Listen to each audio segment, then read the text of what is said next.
সিলেট থেকে শুরু হলো বিএনপির নির্বাচনী যাত্রা। প্রথম জনসভায় ভোটাধিকার, রাজনীতি ও রাষ্ট্রচিন্তা নিয়ে বার্তা দিলেন বিএনপির চেয়ারম্যান তারেক রহমান। দিল্লি নয়, পিন্ডি নয়, সবার আগে বাংলাদেশ, এই বক্তব্য ঘিরেই আলোচনায় এসেছে জনসভাটি।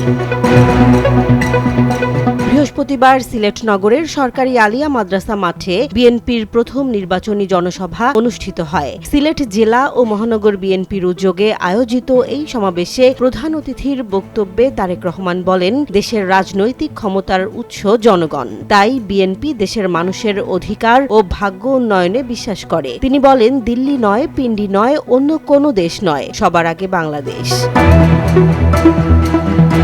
1971 সালের মুক্তিযুদ্ধের প্রসঙ্গ তুলে ধরে তারেক রহমান বলেন, স্বাধীনতার সময় কারা কি ভূমিকা রেখেছে তা দেশের মানুষ জানে এবং ইতিহাস তার সাক্ষী। ধর্মীয় উপমা ব্যবহার করে তারেক রহমান বলেন, যেসব বিষয়ের মালিক একমাত্র আল্লাহ, সেগুলো নিয়ে আগাম রাজনৈতিক প্রতিশ্রুতি জনগণকে বিভ্রান্ত করার শামিল। তিনি বলেন, নির্বাচন শুরুর আগে মানুষকে ঠকানোর চেষ্টা চলছে।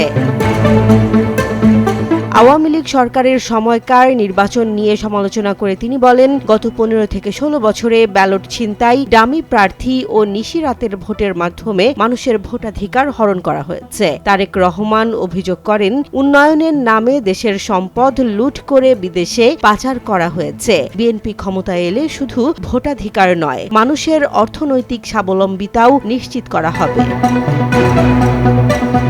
সকাল 10:50 কোরআন তিলাওয়াতের মাধ্যমে সমাবেশ শুরু হয়। দুপুরে তারেক রহমান মঞ্চে ওঠার আগেই জনসভাস্থল জনসমুদ্রে পরিণত হয়। জেসমিন জাহান, নিউজ ডেস্ক, জনবাণী।